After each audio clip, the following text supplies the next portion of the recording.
So I saw a video recently that got me thinking about a lot of different things. And among the things it got me thinking about is what if at some point I wasn't just like a small um artist with only like 100 followers on the socials that I'm using lately, which is just TikTok and YouTube. But what if at some point I became like a larger um artist with like 100,000 or something followers? Like, how would that change my life if I were able to make money with social media?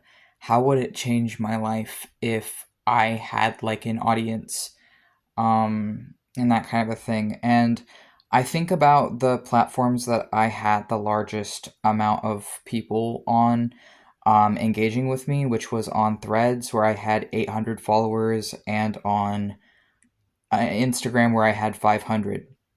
My Instagram audience I actually really liked. Like, that was like the best audience I ever had, was my Instagram audience, because it was mostly other artists. It was mostly other disabled people and mostly other artists. And by far was like, just, I really genuinely actually liked the following that I had managed to get on Instagram.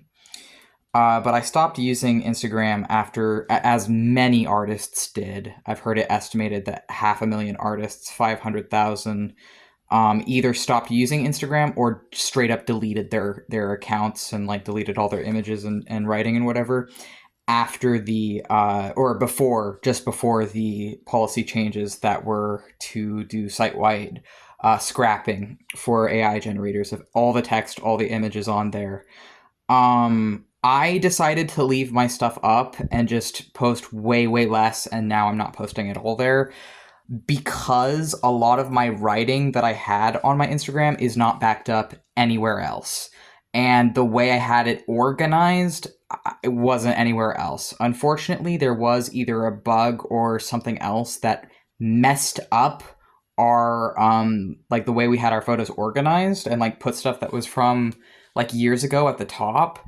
And when that happened, we took a break for like 2 months because that actually gave us such a massive panic attack, and we got drunk that day from that because it was just so jarringly shocking to us that our posts could be rearranged like that, that plunged us into a deep depression. And eventually we just stopped using it because it wasn't worth the toll on our mental health. And we stopped using Threads, which is owned by the same people, right? Because there was essentially non-stop harassment that we were getting using that, being visible as a disabled person, being visible as a transgender person online as well. We were getting minimum once a week, but it was more like every other day, just seeing very transphobic things, very ableistic things. And if we weren't experiencing it directly, like in comment sections or whatever, we were seeing it happen to other people. So even if it wasn't happening directly to us, we were seeing it nonstop happening to other autistic people or other trans people, just constantly. It was really, really bad. And I don't know if like a lot of it had to do with bots or what, but I know when I first joined that app, it was not like that. And then they hired a white supremacist on their board of communications for the app, and ever since then that app has just been complete garbage. It's no better than Twitter now. It used to actually be, I had hopes for it that it could maybe even like replace Twitter or whatever, because it was actually pretty good when I joined it, but then the Nazis joined it and now it's ass. So I've been using just TikTok and YouTube, and I've been really, really careful. Like, anytime I see someone, unfortunately, there's no block option on YouTube, which is ridiculous. That is extremely unsafe and stupid. And they used to have a block option. They just took it away to be dumb and to endanger people. Because that's, I mean, really, that's to make them more money, maybe through like rage bait and exposure to nonsense that no one should be seeing. There should be a block option on YouTube. It is absolutely unacceptable that there isn't. That is like bare minimum to like requirement for a social media, I feel like, but whatever. And it's like, I lost my largest following because I hated the apps I was using. I hated it. It stopped being fun, right? I had just been posting my art and my stuff to these things to try and like share myself and my experiences, to share my DID headmates experiences, to share what I love, right, with the world. And it reached a point around the 500 to 800 mark for both platforms where it just stopped being fun and it started being extremely, extremely stressful because of the harassment and other crap that was going on. And so I think about, well, like, what if I reach that following at some point on YouTube or on TikTok? Like, what if I reach 500 to 800 subscribers again, even? I wasn't making any money, I will say, with that amount. But, like, what if that happens? Will I just leave again or would it work out? And I feel like it entirely depends on whether the same thing is just going to happen. Like, am I just going to be in a loop of people making fun of me for things I can't help that are completely outside of my control just constantly, and people not understanding, not being empathetic about it, blaming me for existing publicly, like, oh, well, you shouldn't, I guess, be open if you don't want people to be ableist and sexist and transphobic. And it's just like, I didn't ask for any of that crap. I'm just trying to exist.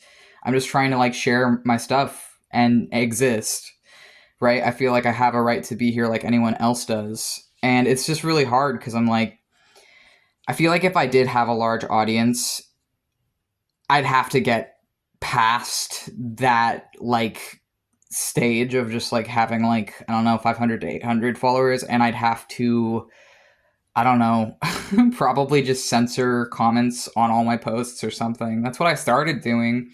But then even if I do that, if I unlimit responses, then I still get people who are just being predators, being wolves, being clowns and trolls because they know they can get away with it, and because they think that being anonymous or whatever gives them the right to harm people and to be bullies and wicked. And it's really difficult because like I think if I actually did have a large enough following to make like money and stuff, what I'd want to do is start selling my art probably. I don't really know. I don't really know, but I'd want to probably make the kind of things that I'm making now where I talk about the occult, I talk about my experiences as a witch, I talk about my disabilities, I talk about my experiences as transgender, but I'd want to do that in such a way where like I could make a living off of it. I feel like if I had like a large audience, but I don't really know what that would look like. And I feel like it's so discouraging just trying to even just have a small audience like I did on those other platforms, that maybe it would be better to just remain small and obscure, because at least when I have like 100 followers like I have on YouTube and TikTok right now, there's not that pressure. There isn't. Like with 100 followers, it's like I can say and do whatever I want, and maybe it's like kind of just nonsense or whatever comes to mind, but at least then I'm not dealing with like as much of that stuff. Like I still see it. I still see it on I still see transphobia on YouTube. I still see stuff on YouTube and on TikTok as well, but I I have more control, I feel like.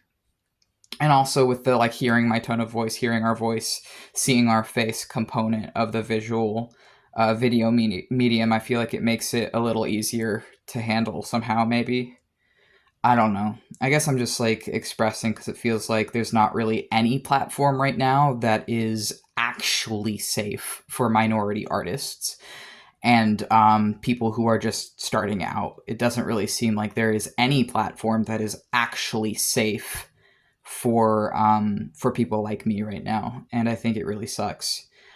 It's really really hard, and I don't really know what I would do if I had a large following, but I guess a video got me thinking about that, or starting to think about that. Largest following I've ever had was like 800 followers, and I enjoyed that. But unfortunately, I think whatever, I don't know. It's difficult. It's just difficult, and I think that I'm going to keep just making the kinds of things that I want, even though what I want to make and the kind of things that would appeal to us when we were younger is not going to appeal to like 99% of people, and we know that.